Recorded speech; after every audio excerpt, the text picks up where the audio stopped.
She may. She's a cat. She may come talk a little bit. We'll see.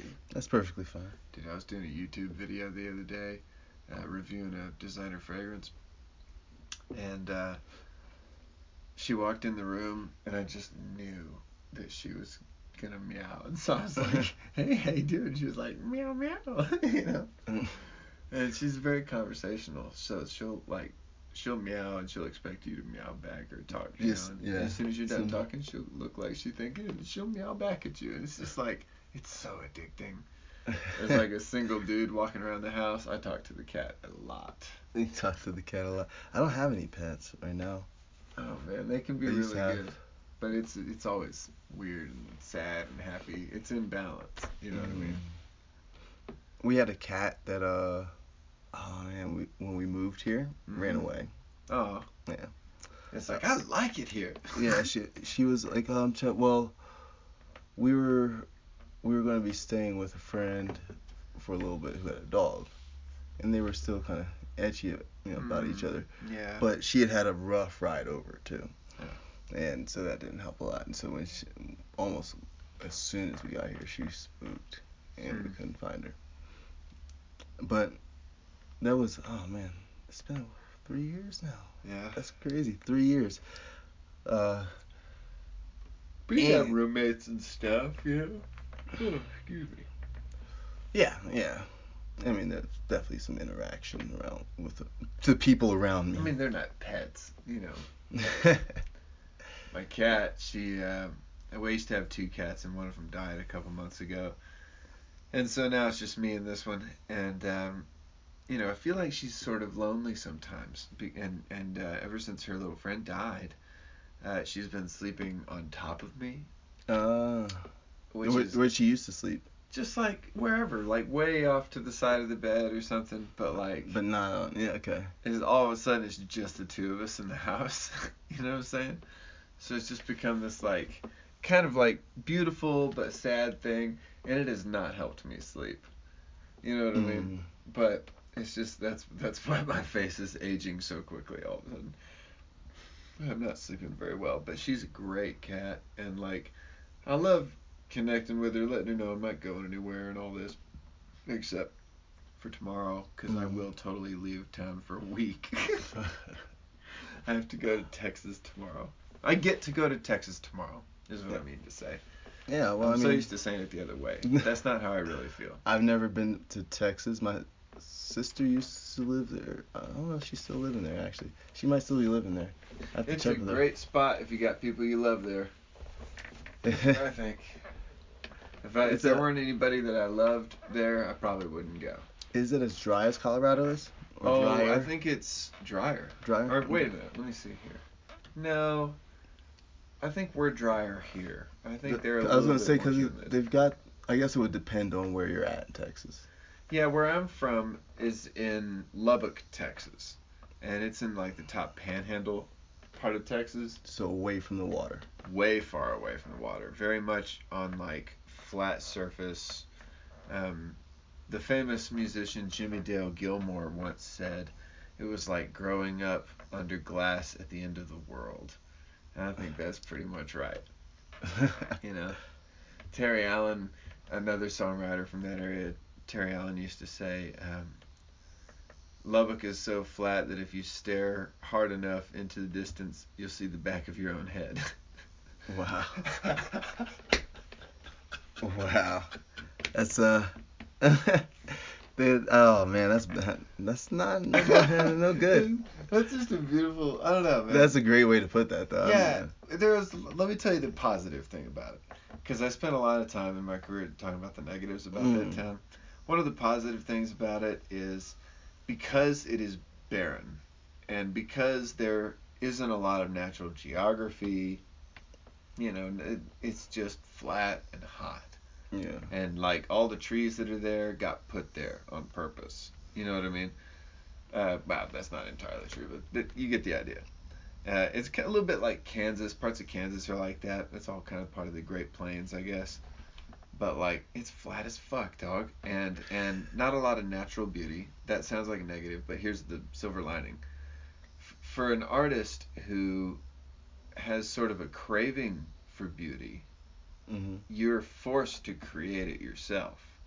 Mm-hmm. And because you're not from, and I've talked about this with some different artists from that area, and the consensus is like when the art has to come from inside, it's much more personal, and so it makes for pretty good art, you know. Got you. But it's like, I don't know, I went to Colorado a few times as a kid, like 2 times I think, Mm-hmm. to visit friends or whatever, and stay at their house and go on vacation as much as our family could. We were pretty poor, but we could drive to Colorado or whatever, you know. So we got up here and we visited my friend David and his family in Colorado Springs, Okay. and that's to me, that the mountains, they became real to me. You know what I mean? Okay, yeah, well, yeah, I guess coming from something that flat. Yeah, I had no idea I mean, the scale was insane to me, you know. And we visited him again in Fort Collins, and on the Front Range was beautiful, and I just fell in love with the area early as a kid.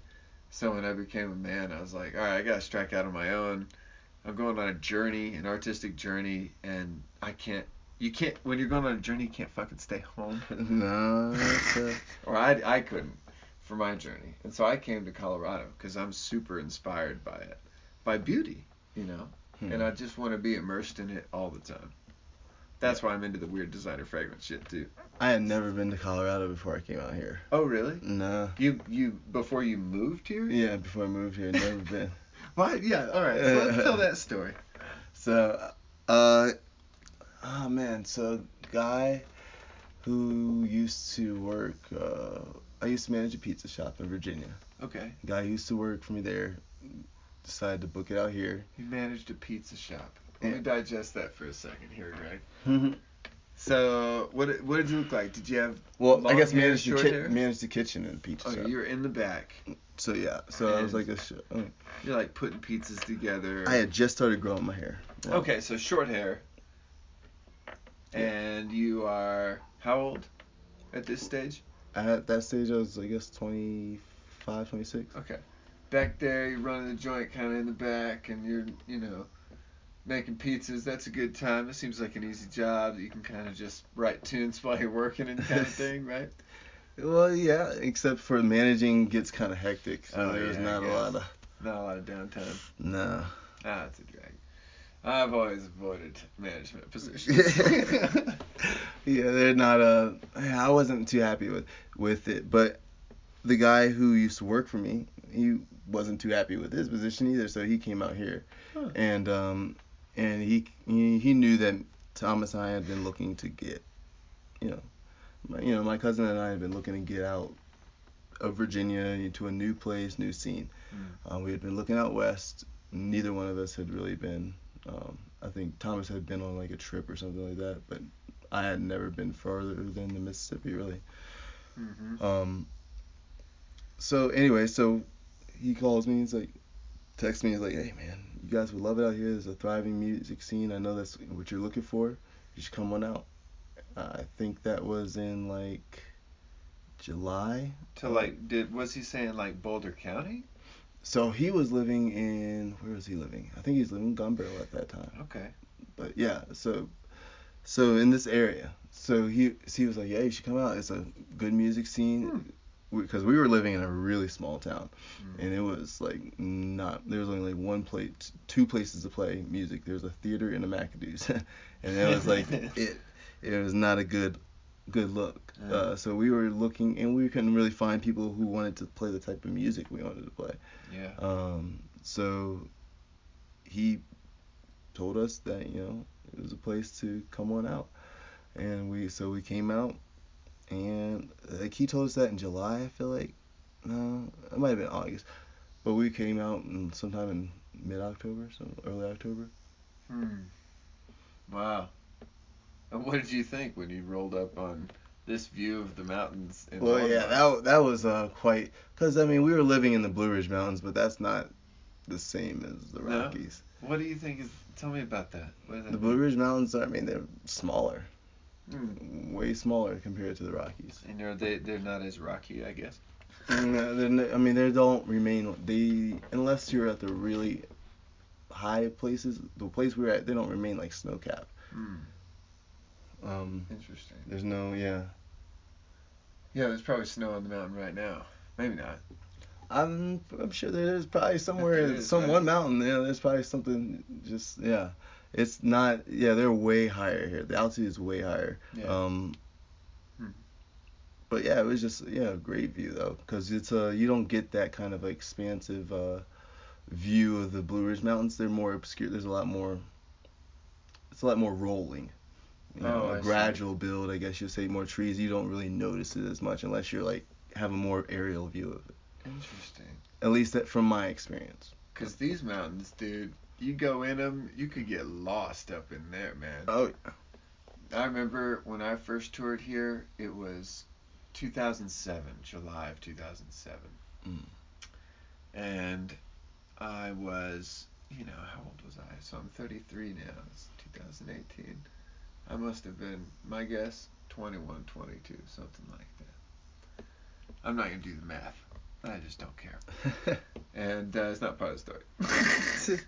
I came up here and I had a gig in Jamestown at the Merc. You ever been up there? No, I don't think It's so.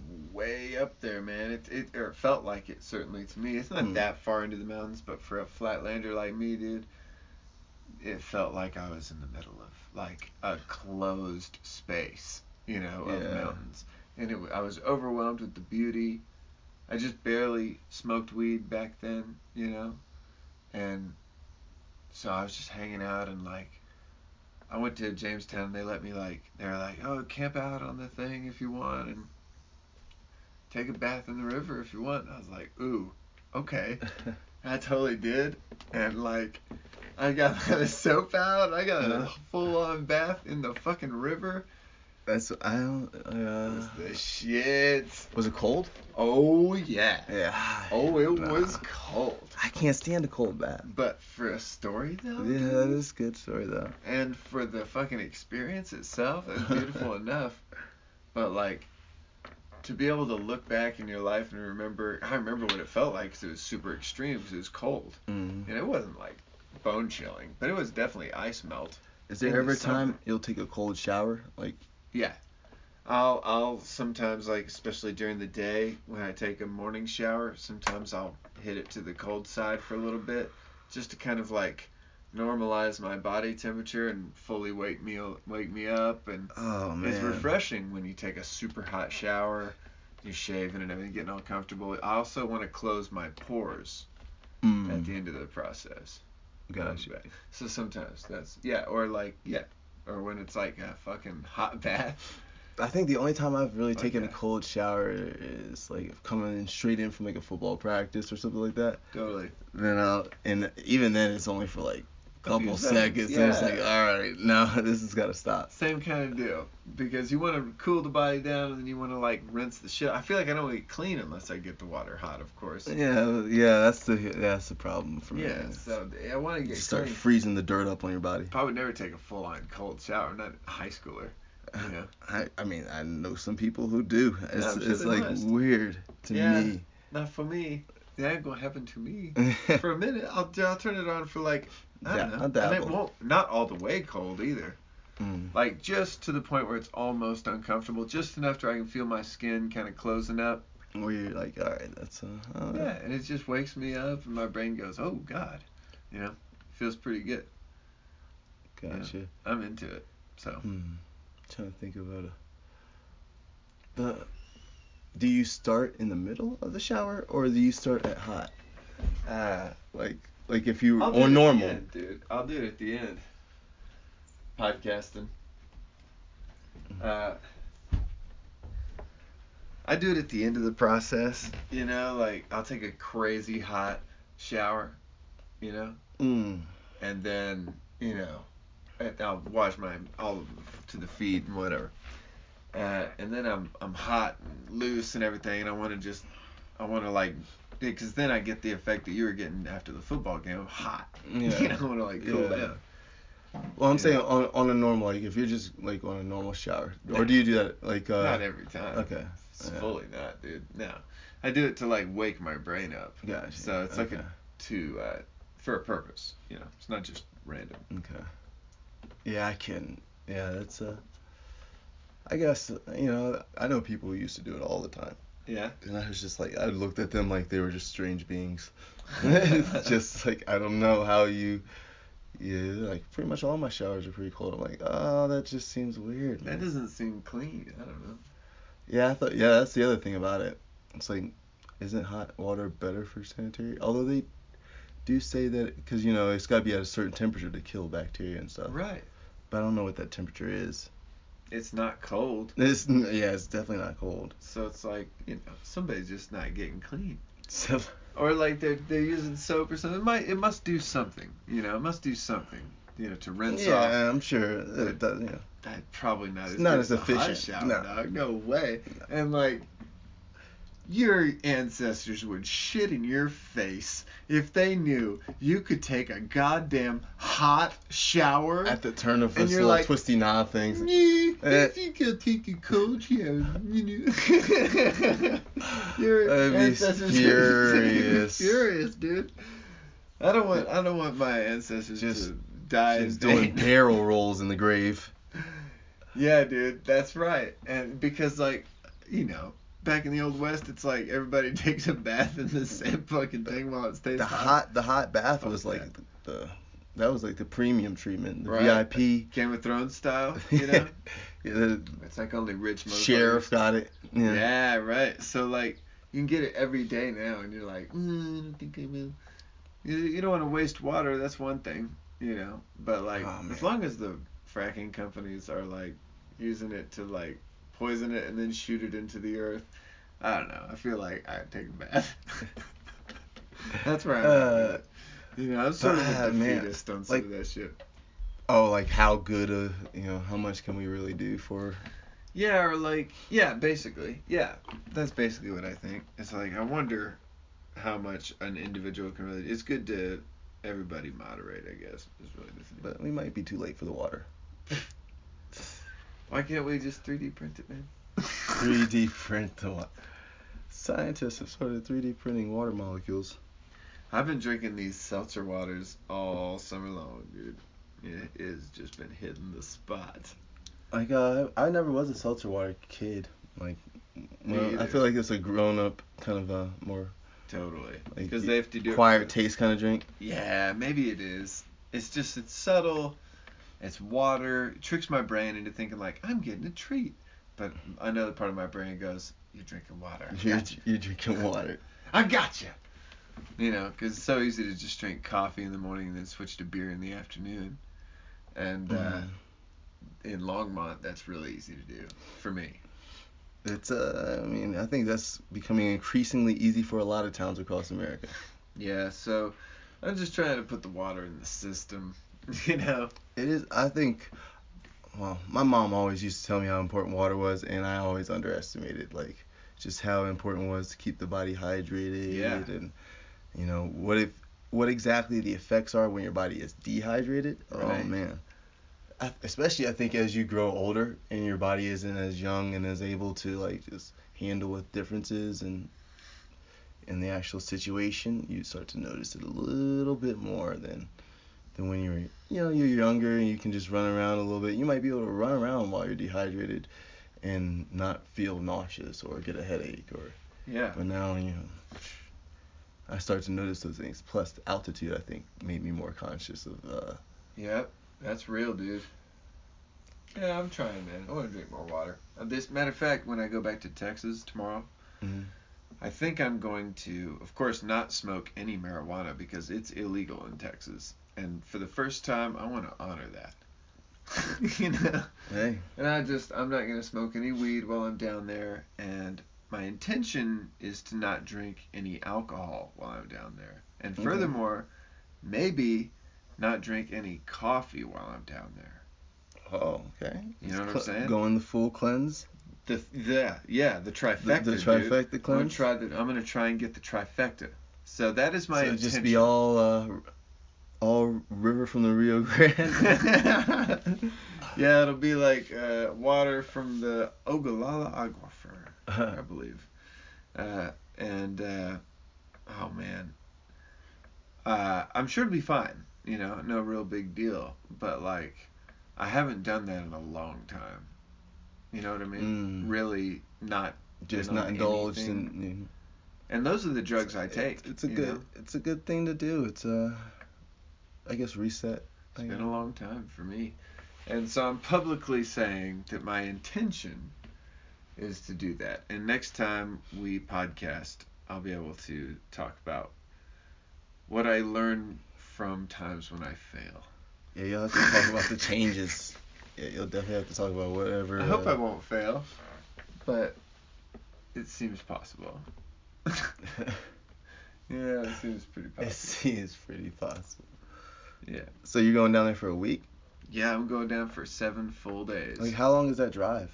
Oh, I don't. It's 10 hours, but I'm gonna fly it. Oh, so you're flying. Okay. It's maybe gonna be more. I don't know. Because I'm gonna go from Denver to Dallas to Lubbock. So I'm gonna go over the place I'm trying to end up, and then come back. Kinda. So how much is the drive from Dallas to Lubbock? 6 hours, maybe. 6 hours. Okay. Something like that. I don't know. That's me. I drive the speed limit and shit, so I don't know how fast a good fast driver would get there. I'm sure they'd do much better. But Someone a more efficient driver, shall we say? Yes, I'm sorry. More efficient driver, a faster paced individual. Yeah, I take heavier it easy. footed. Yeah, dog. I just set the computer to go do the law. Computer. It's like, yeah, it's crazy how that works. Yeah, man. I just don't want to get pulled over. Texas cops are tough. You don't want to fuck around with them at all. I never have, and boy, I just ain't gonna. I mean, I know people that have. They've got that whole Walker Texas Ranger thing to live up to. Maybe, and I guess I hadn't thought of that. But yeah, they're like, they're tough guys. They got, boy, more like Texas cops got to arrest Texans. Yeah. They gotta be tough. That's the Harding. And they're probably approaching every car being like, what kind of shit is this person gonna give me? Yeah, I would have to bust them or something. So I don't blame them for being tough, but they are tough. You know what I'm saying? They're all good. I'm sure they're good dudes. They're I'm trying to think about where, in terms of like law enforcement agencies, like well known in the country, you've got like LAPD, Texas State Rangers. Oh yeah. Like I'm talking, NYPD. The fire department in Miami-Dade, right? Isn't that what they're called? Oh yeah, I guess so. Like that's like the county or something like that. Yeah, but I'm trying to think. Those are like the most well-known ones, rather.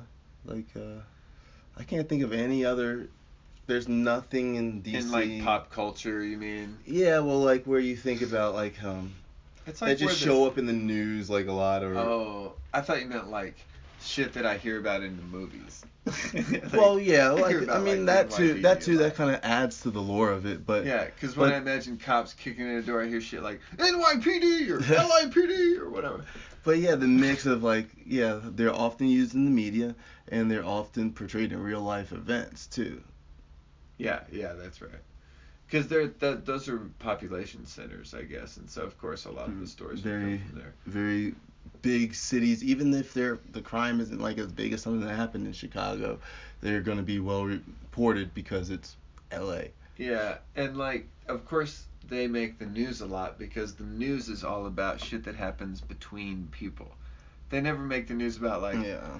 Young man went in his backyard, discovered he was one with the universe, and then ate a sandwich. He's a much better person now. Back to you, Jane. Yeah, the discovery has to affect the masses, and so like so that's why I was just trying to think if there's any other, but I don't think there's any other police force or like law enforcement agencies like that. NYPD, LAPD, Texas Rangers, and yeah, the fire department. In New York, FNY, New York Fire Department. Yeah. NYFD. I think yeah, it's a short list for sure. Interesting. I hadn't really thought about that. Maybe Chicago's fire department as well. But Maybe. Other than that, yeah. Didn't Chicago like fully burn down once? Well, that's why I said that. Yeah, It's like, so, that and they have they're like a not very TV good. show. That and they have a TV show. They're famous for like, Well, I mean, okay, the whole I city. mean, what's burned the down. LAPD famous for? Didn't they beating someone on the highway? It's super sad. People died, but also like, you know, Yeah, I mean, but usually they're not a very good fire department. Or they weren't in that particular instant. I'm sure that the Chicago Fire Department are a wonderful group of strong Evolved individuals, girls. involved and brainy and brawny and charming indeed, and strong heroes. Because, dude, you know who's a fucking hero is fire people. I mean, that takes a lot. I mean, Holy you shit. See what they're dealing with in California right now. Oh my god. That's Those dudes for sure, the forest kind, but like in the city, just Oh, motherfuckers yeah. that are going into buildings. Mm. Those dudes, by dudes I mean men and women. Those dudes are brave, dude. Those are some of the really brave people in our society right now. It They're not going in there with guns looking for other people to put down or whatever. They're going in there to a thing that is going to burn down. Yeah. If they stay in there, they will die.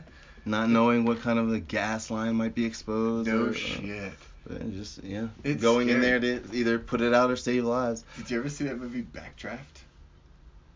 Oh man, I feel no. You didn't, right? I didn't. All right, yo, we're gonna watch that movie. Well, let's put that on the list of movies that we're gonna do commentary for. Now, I'm trying to think of a big fire movie that I've seen. I don't think that's a genre that I'm well versed in. It's a really good movie, dude. Backdraft, really strong. I think it's Billy Baldwin, Billy I Baldwin. think, Okay. and Tommy Lee Jones. Well, I mean that's adding a little grit to your. I believe that's right. No. I'm thinking of two different movies. They're both good. Oh my god. Okay.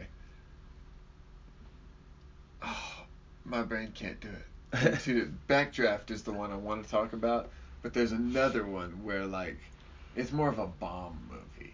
The Okay. the other alright. one, Blown Away. It's called Blown Away. Blown Away. Yeah, and it's got Tommy Lee Jones, and he does an accent, and it's awesome.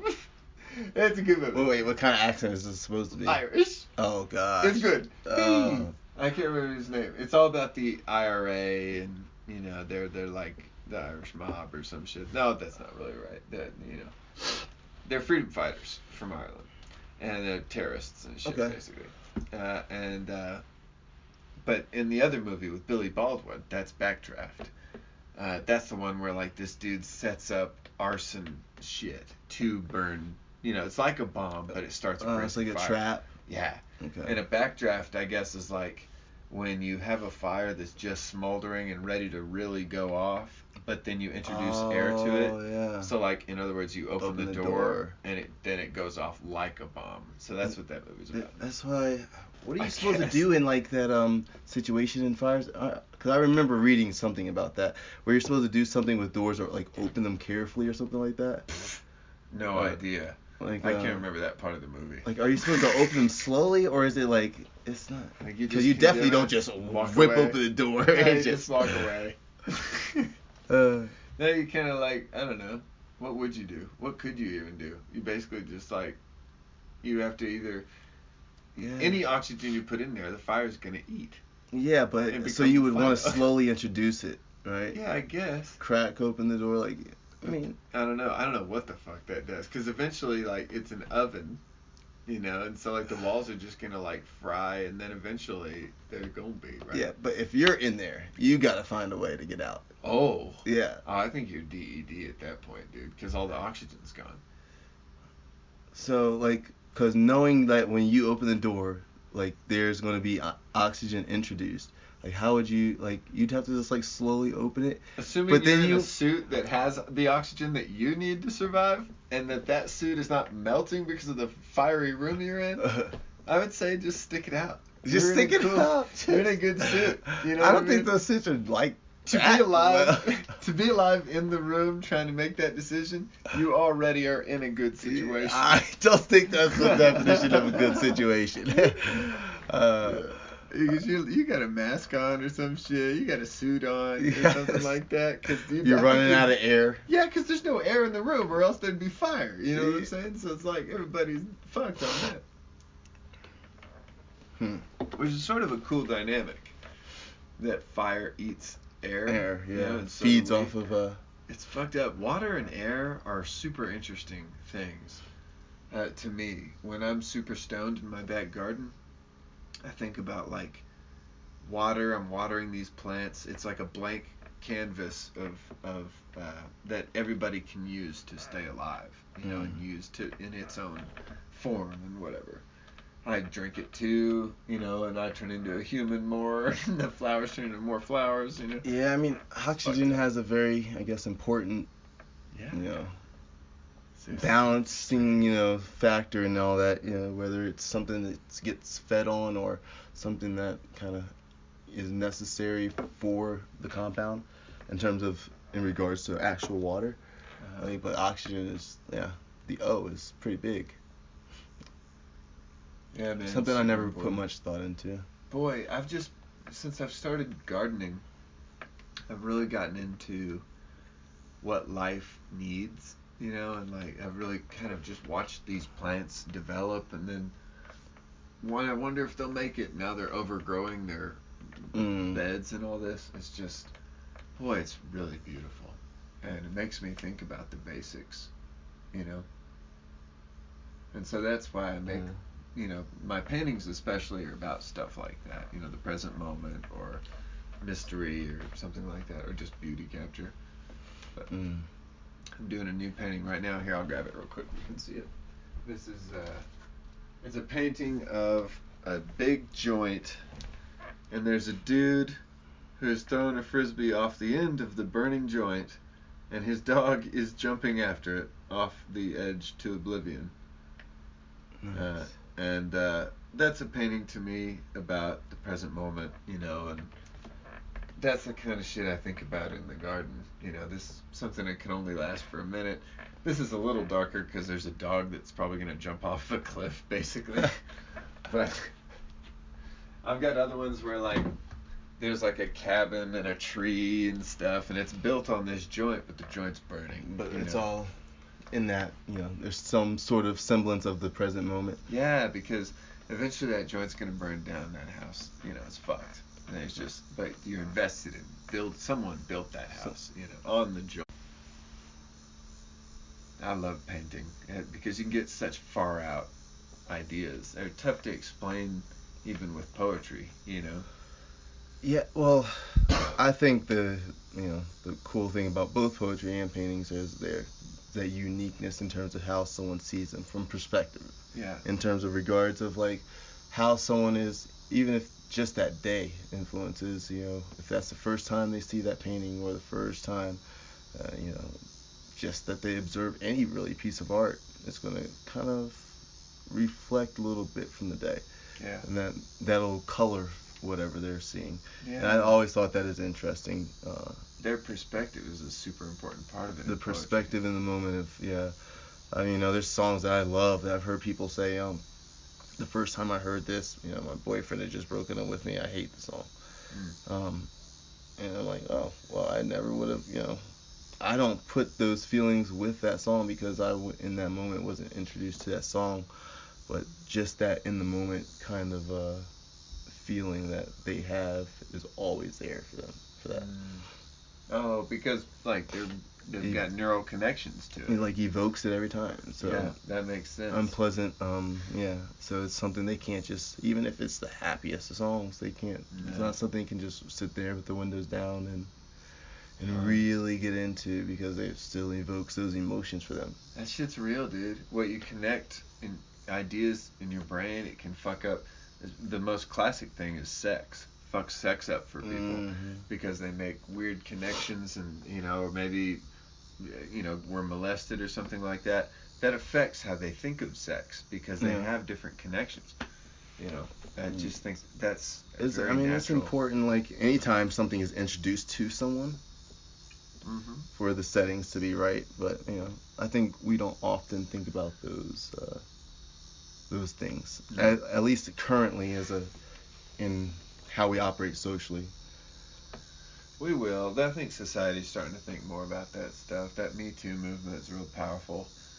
That's a thing, man. That's gonna have more ripples. It's gonna be a beautiful thing to watch, I think. Yeah. Society needs balance, and I think like that personally. That is my own personal way of thinking. There's the masculine side and the feminine side of kind of ways of thinking. Stereotypically speaking, I guess, or I'm thinking about sacred geometry. There's the straight line point-to-point reasoning of the masculine side, and then there's the curved line constant choice method to end at point B, constantly choosing to get there instead of just flipping a fucking switch. Yeah. So with those two things, a straight line and a curve, you get every shape in the universe. In other words, mastering those two modes of thinking allows you to have all of the ideas, and be able to master different perspectives. I think society has drifted into a very masculine mindset, and it's time probably to swing that pendulum a little more toward the center or a little more toward the feminine side.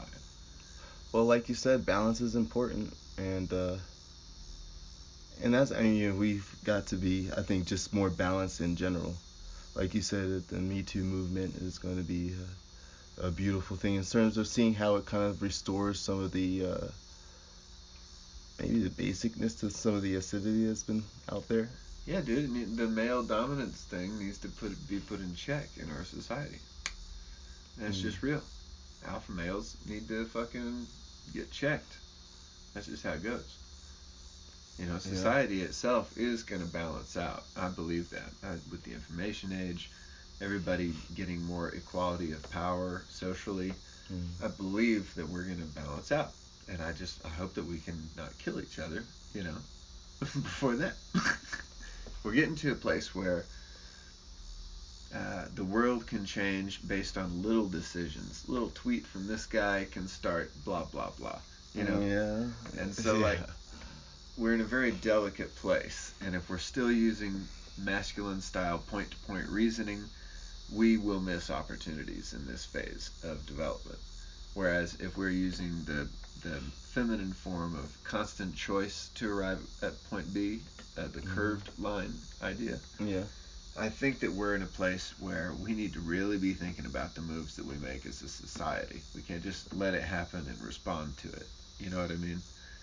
We need to I'm not saying we need a bunch of social engineering, but I am saying we need to get our priorities right, and we all need to decide are we in love? Are we fighting each other? What are we doing? Well, I think I was gonna say that requires some kind of collective, I guess, goal there. Yeah. Like in terms of a coming together and at least the majority of the people, like you said, as a society, saying these are our goals as a society. This is what we want, and I mean I think that's what every philosopher, any truly good-hearted politician has ever really wanted. But I think that's the hardest thing to achieve, and that's the ultimate goal there. And it's not just politicians that can help the world achieve those kind of goals. Well, no, artists have a huge role to play. Of course, just all the influence, the influencers of society. I think any good-hearted, pure-hearted one of those is truly wanting for a change, a collective coming together for those ideals. Yeah. But that's the hardest thing to achieve, because you have to bridge all the gaps of location, race, gender, all of those gaps. Just basic definitions, because everybody agrees on income, world peace as a goal. But what does that mean? Yeah. Does that mean everybody needs to get to the doctor? Does that mean everybody needs a good job? What does that mean? Yeah, I mean that's just exactly right. There's killing each other. because you could go down the street right now and you're not going to get the same definition for world peace from everyone. Right. So, or just a well-functioning society. Yeah, because if your goal is You know, people just not killing each other all over the world. That has to start. All world peace, all versions of it have to start with inner peace, I think. Because it has to start, from my perspective, because I want world peace, I try and achieve it in myself. I try and, surround myself with people that's their goal too, Yeah. and create community through that. And through that, I believe that affects the larger society too. I think it ripples out. I want to believe that, Yeah. And so, it's a long process because it's basically like changing society just through a one-to-one contact, person to person, One by one by one. Yeah, man. Adding up. Well, I mean, and the hope is that at some point some of the contacts will turn into exponential things where, with the internet, certainly. Where you influence someone enough where they go influence other people, where it turns into that sort of way. But like you said, yeah, it's usually significant contact enough like that is on a one-by-one basis. Yeah. I think that shit's real. And even like when I was growing up, they said in the Bible, your mission was to like go and tell the good news, and that happens like one to one, or you to a crowd, or you are the conduit for the message. You know what I mean? And your goal is to like get out there and be like, this is what I think, this is what I think's happening. There it is. Now I've told you, and now you can't help but have that information somewhere in your mind. So yeah. And either you can find out why I'm wrong, and that would help me, or you can find out that I'm right, and we can go help the world. You know what I mean? Yeah. I think the more basic your idea is, the more chance you have on having some partnership in that. Having some. Yeah, I mean. Yeah, I think you're right about that. Yeah, I still think about all that kind of stuff. Well, anything else for the people this week? Oh no, I always end up just talking. I like talking about random shit. Like, oh yeah, the show.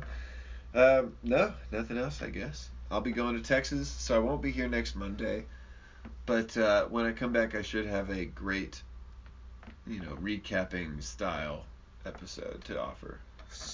Well, sweet. I'm gonna be on an airplane all day tomorrow. That should be a thing by itself. I've only flown like twice in my life. Oh yeah, that's it. You're an interesting character, dude. There's a lot of content to be had from your life. I think that we should start. You can come on my YouTube channel or whatever. Let's go on an airplane. Let's ride a roller coaster. Let's eat cotton candy. I'm not sure what the list is. There's some movies, but have you had cotton candy? Yes, I have. Okay, I figured because you like candy, so I'm not surprised then. All right. All right, well, people, you've been listening to the Late Weekend Show. My name is Greg. I'm Ando. Thank you for listening, and you guys have a great week. Go Nuggets! I don't forget.